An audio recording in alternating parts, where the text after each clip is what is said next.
warahmatullahi wabarakatuh.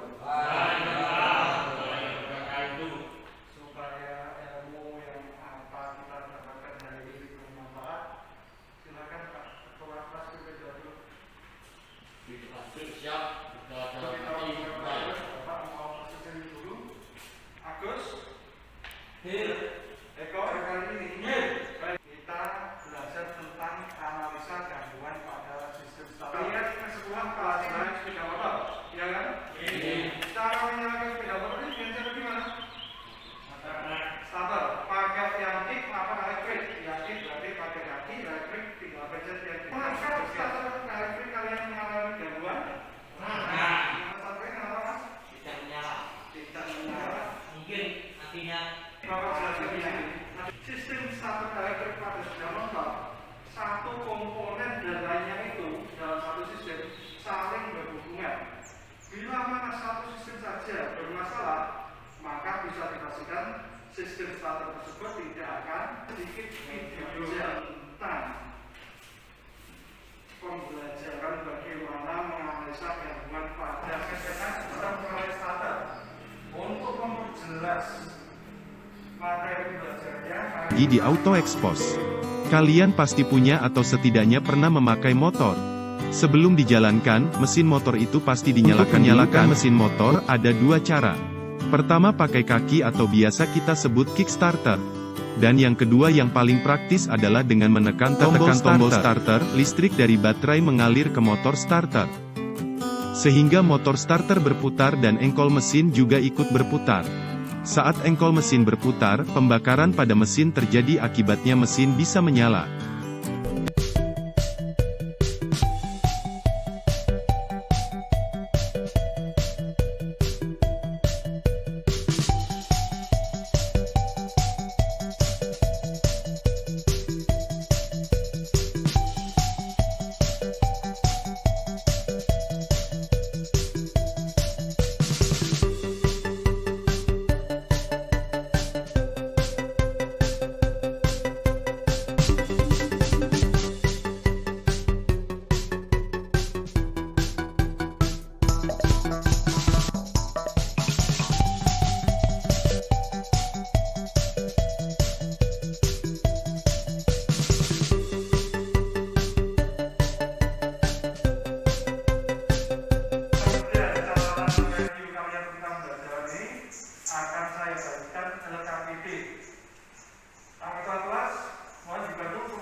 Apa penyajian materi? Silakan menyimak dan merangkum. Hasil rangkuman tulis di LKPD. Terus diskusikan dengan kelompok. Di sini sudah dibagi dari 6 arah ini dibagi menjadi 2 kelompok, kelompok A dan B. Nah, satu kelompok tadi persamaan persepsi. Yang kedua nanti kita melakukan diskusi antar kelompok dari apa pembelajaran yang kita lakukan. Tujuan dari pembelajaran hari ini adalah kalian dapat menganalisis gangguan pada sistem starter elektrik. Yang kedua, kalian dapat memperbaiki sistem starter elektrik. Sistem kerja dari sistem starter elektrik adalah mengubah energi listrik menjadi energi gerak. Ini adalah letak-letak dari komponen-komponen sistem starter ya sebagai yang pengaman utama.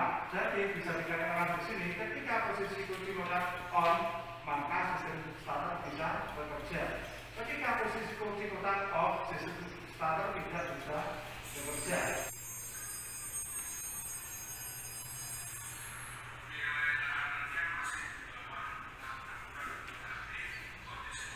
Yang selanjutnya adalah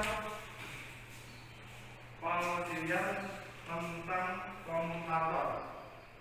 Modelnya seperti adalah dia sebagai penerimaan arus dari sikat arang atau booster. Nah, ketika sudah lama pemakaian, biasanya komutator ini akan rusak atau sedikit terkorosi sehingga ketika diputar akan oleng. Nah, untuk pengecekannya kita memakai alat yang namanya DLG. Nah, toleransi dari olengnya Pemeriksaan selanjutnya adalah kedalaman segmen. Segmen ini masih dalam satu sistem dengan komutator. Nah, selanjutnya adalah pemeriksaan panjang dari brush atau broston atau sikat arus. Gunanya brush adalah sebagai penghantar arus dari aki ke pemeriksaan oleh starter. Ini Bapak ada sedikit gambar dari roller starter. Nanti di sini berupa skema. Prinsip kerja dari roller starter masih kan? Sebagai jembatan penghubung dari baterai ke motor starter yang prinsip kerjanya menggunakan switch magnetik yang diaktifkan oleh Yang adalah kita praktek mencoba. Untuk kelompok A, tugasnya adalah mencoba praktek pengujian motor starter. Kelompok B mencoba praktek pengujian pada dua buah motor starter. Yang jelas yang satu masih normal, satunya bermasalah. Untuk mengetahuinya maka kita dari uji kurang dari 5 ampere, berarti motor starter ini masih layak pakai.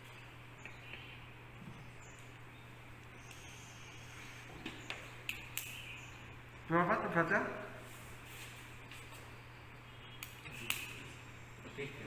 Lebih dari 5 ampere. Berarti motor starter ini motor starter bermasalah, maka perlu kita adakan pembongkaran untuk memastikan di mana letak permasalahan. Dia mengerjakan tingkat perolehan motor starter menggunakan bantuan dari LD dan blok B.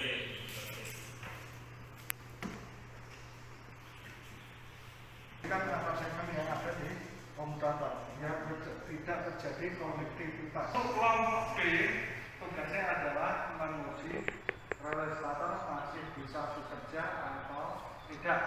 Di sini Bapak mempunyai dua varian. Yang pertama, yang masih bisa bekerja dan yang kedua yang tidak disambungkan ke masa. Terdengar apa ya? Berarti apa? Masih layak pakai atau masih bisa digunakan. Ada bunyi kira-kira atau tidak? Tidak. Berarti kalau ini tidak bisa digunakan. Kalian untuk mempraktekkan bagaimana cara pengujian relay starter dan motor starter, tugas kalian sekarang adalah untuk kelompok A menyimpulkan bagaimana cara pengujian dan cara perbaikan pada silakan berdiskusi antar kelompok dan merangkum, dan rangkuman tadi silakan presentasikan ke depan. Kelompok A tentang motor starter, kelompok B tentang relay starter. Setelah kedua kelompok mempresentasikan, silakan isi kolom jawaban yang ada di LKPD sebagai soal. Untuk mengetahui motor starter berfungsi atau tidak, maka dilakukan pengujian motor starter tanpa beban. Bila nilai tegangan rendah dari 5 ampere, maka motor starter masih berfungsi. Dari diskusi kelompok B adalah relay starter yang normal ketika pengendali positif dan negatif dihubungkan ke baterai akan bunyi detek-detek, membuktikan switch Bisa ke kelompok B. Demikian juga kelompok B, jawabannya bisa ke kelompok A sebagai pelengkap dari pembelajaran hari ini. Untuk mengakhiri pembelajaran dan supaya apa yang kita hasil dapatkan hari ini berguna, Pak Kepala Kelas Pembelajaran di tempat duduk yang dalam arti Maka selanjutnya adalah mempelajari tentang analisa gangguan pada sistem pengapian konvensional. Protokol kesehatan, jangan lupa selalu rajin cuci tangan, menggunakan masker ketika keluar rumah, dan jauhi kerumunan orang. Sekian dari saya.